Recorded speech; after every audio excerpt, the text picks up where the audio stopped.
दुल्हन की गाड़ी रोककर बोला, तेरी डोली तो आज मेरे घर ही जाएगी वरना। हरियाणा के हिसार में साउथ बाईपास पर दो गाड़ियों में सवार बदमाशों ने दुल्हन की डोली को रोककर उसके अपहरण का प्रयास किया। इसके बाद दूल्हे व अन्य को हथियार दिखाकर जान से मारने की धमकी दी। आरोपी कैमरी गांव का लड़के ने डोली में बैठी दुल्हन से कहा कि तेरी डोली तो सिर्फ मेरे ही घर जाएगी।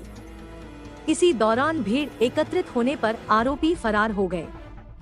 दुल्हन के भाई ने सदर थाना पुलिस में शिकायत दर्ज कराई है।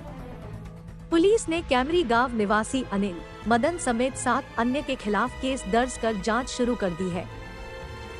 दुल्हन के भाई ने बताया कि 24 मार्च की रात उसकी बहन की शादी थी। रोहतक जिले से बारात आई थी।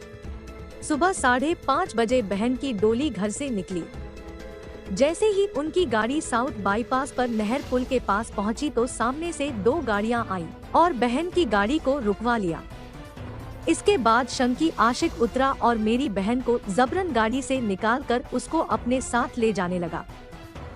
उन्होंने हथियार के बल पर बहन के अपहरण का प्रयास किया। जीजा और मेरे भाई ने बीच बचाव करने का प्रयास किया तो हथियार दिखा गोली मारने की धमकी दी। शंकी आशिक ने कहा कि तेरी डोली सिर्फ मेरे घर जाएगी। इसी दौरान लोग एकजुट हुए तो आरोपी धमकी देकर फरार हो गए, नहीं तो शायद दुल्हन को अपने साथ ही ले जाते। बाद में बहन अपने ससुराल गई।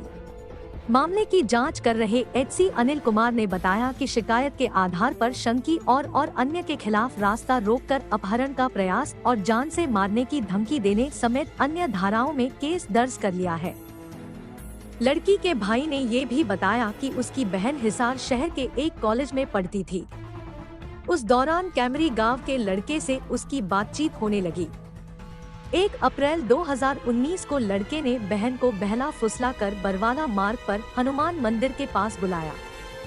वहां पर विश्वास में लेकर मेरी बहन से कुछ कागजों पर हस्ताक्षर करवा लिए। कुछ दिन के बाद अनिल ने मेरी बहन को कहा कि जिन कागजों पर साइन करवाए थे वे शादी के प्रमाण पत्र थे। इसके बाद वे अनिल के घर गए और पंचायत भी हुई। पंचायत में फैसला हुआ कि जो भी कागजात है उन्हें अदालत में निरस्त करवा देंगे। इसके बाद 15 सितंबर 2021 को अदालत में वे कागजात निरस्त करवा दिए। इसके बाद दोनों पक्षों का कोई लेन देन नहीं रहा। इसके बाद बहन की शादी रोहतक जिले के रहने वाले एक युवक के साथ तय कर दी।